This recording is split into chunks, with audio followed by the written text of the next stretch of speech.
Bakit parang gusto ko siyang makita ulit? Parang masaya ka ngayon, anak.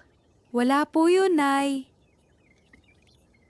Siguraduhin ninyong perfect ang serbisyo ngayon! Opo, manager.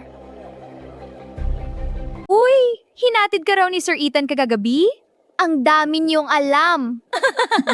Good morning po, sir! Good morning. Nasaan kaya siya? Good morning po, sir. Good morning, Angela. Naalala niyo po pangalan ko? Hindi madaling kalimutan. Where's Ethan?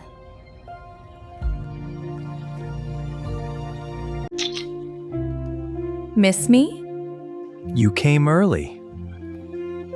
Fiancé pala niya.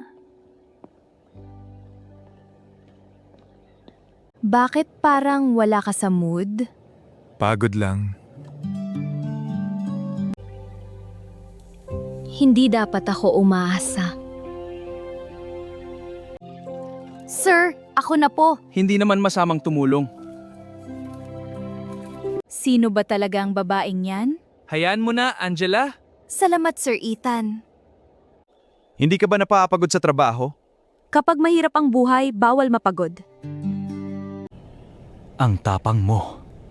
Kailangan po.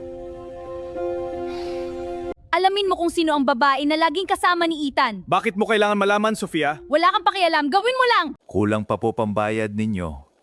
Pwede bang bukas ko na bayaran? Sige, okay lang.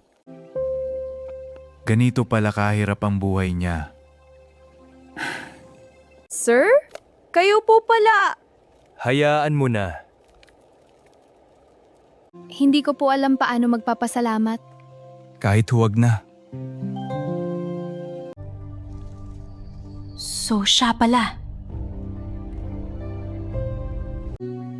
Bakit ba siya mabait sa akin? Hindi ko hahayaang agawin mo si Ethan.